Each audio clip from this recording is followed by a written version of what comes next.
Ar ko atšķiras Latvijas skaitbordisti no Lietuvas skaitbordistiem? Ar to, ka latvieši vairāk priecājas par iespēju braukt pa viļņiem un labprāt nosvin kopā būšanas prieku, bet lietuvieši tajā laikā iegūst nopietnus sportiskus rezultātus.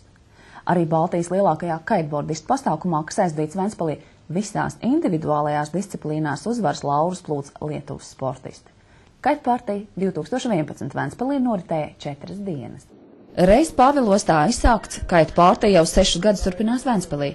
Tas ir Baltijā plašākais kaitbordistu pasākums, kas 4 dienas norit Ventspiles pludmales sērfotāju zonā.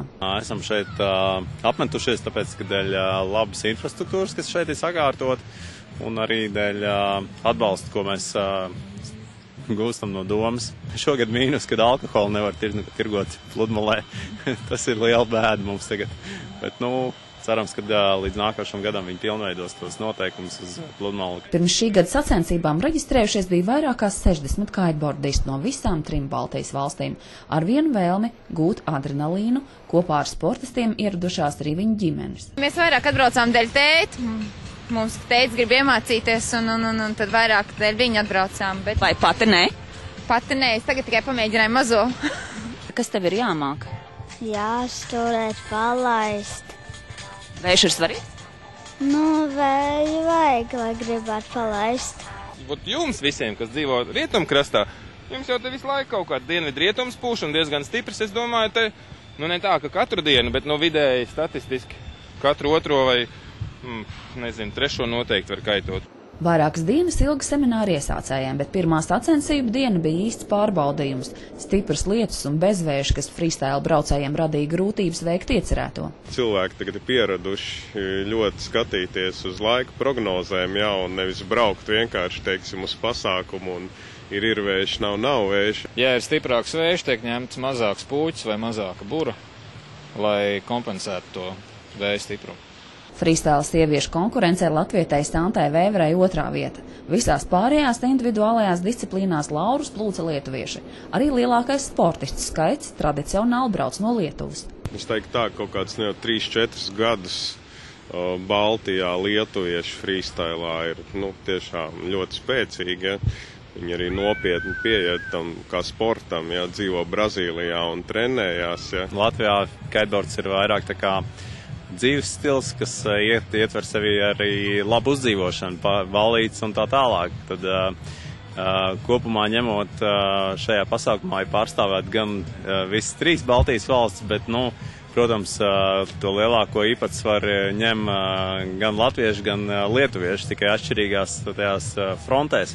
Ja lietuvieši ir spēcīgāk tā kā kaitojot uz ūdens, tad latvieši ir spēcīgāk balējoties. Kaitpartija 2011 latviešu komandai uzvara funreiz disciplīnā, bet sarunās ar sportistiem tie vairāk reižu uzsvēra, ka galvenais nav pats sports, bet kopā būšanas prieks. Priekš manis tas skaitbords, tas nav nekāds sports, tas ir chill faktors.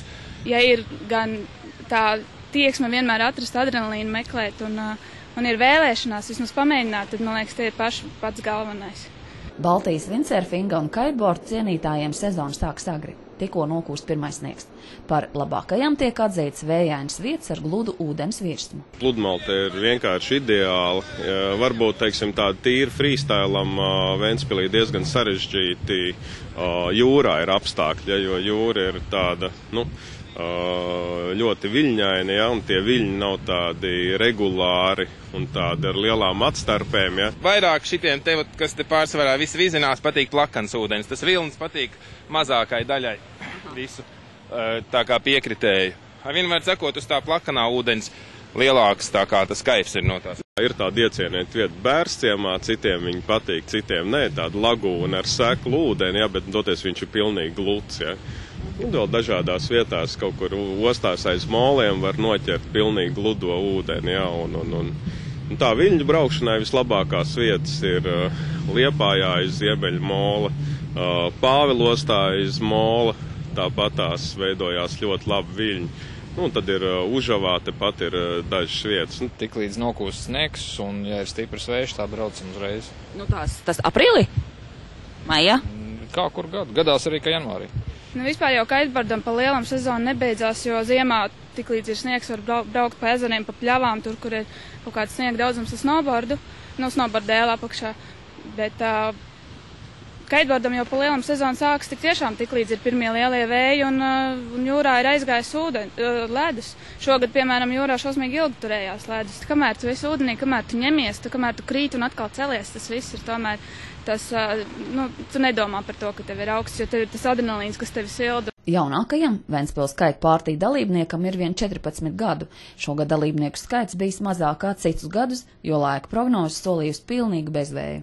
Vērojot puķis Ventspils pludmalē, liekas, ka šo sportu var pamēģināt katrs. Prieks pa meitenēm, kad no 5 dalībniecēm 2 bija Latvijas pārstāvis, un jāatzīst, ka meitenes pēdējos gados ir arī ļoti progresējušas. Vēja atkarīgie tā par sevi joko Baltijas sportisti, un tāpēc skaitpārtī arī nākamgad pulcēs gan godalgotus braucējus, gan vienkārši iesācējus Ventspils pludmalē. Šitā ir stūrīt, pievelc vienu pusi, redz, griežas uz vienu pusi, paņem speciālisti, pafilmē augšā.